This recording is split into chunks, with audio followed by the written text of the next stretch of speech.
என்ன மத்தே இன்னைக்கு கெஸ்ட் எல்லாம் வர்றாங்க, அவங்களுக்கு என்ன ப்ரிப்பேர் பண்ணிருக்கேன் இன்னைக்கு? ஆமாங்க, இன்னைக்கு சாம்பார் ரசம் எல்லாம் இன்னைக்கு வைக்கலீங்க. வேற என்ன இன்னைக்கு சிக்கன் பண்ணிருக்கீங்க? பிரியாணி தான் பண்ணிருக்கீங்க, சீரக சம்பா வச்சு. ஏன்னா வரவங்களுக்கு ரொம்ப ரொம்ப பிடிக்கும் நம்ம பிரியாணி. அதனால நான் இன்னைக்கு சிக்கன் பிரியாணி தான் வச்சிருக்கேன். ஓகே, காட்டுங்க அப்படியே. சுட சுட லெக் பீஸ் வச்சு சீரக சம்பா பிரியாணிங்க. அடுத்தது சிக்கன் குருமாமா. இன்னைக்கு சிக்கன் குருமா மாதிரி வச்சிருக்கேங்க.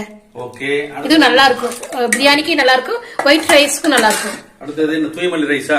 தூய்மலை ரைஸ்ங்க. சுகர் பேஷண்ட் வர்றாங்க, அவங்களுக்காக தூய்மல்லி ரைஸ். ஆமாங்க, இது வந்து ஒரு கமெண்ட்ல கேட்டிருந்தாங்க, நீங்க எதுக்கு தூய்மலை அரிசி சாப்பாடு சாப்பிட்டுட்டு இருக்கீங்கன்ட்டு.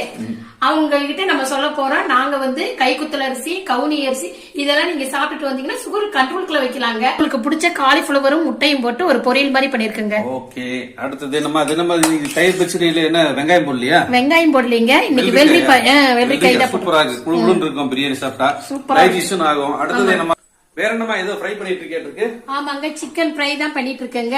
பொடிசா சிக்கனை நறுக்கிட்டு வர சொன்னல உங்களை. ஆமா, தொக்காது தொக்கு மாதிரி சூப்பரா வந்திருக்கு பாருங்க. Okay okay.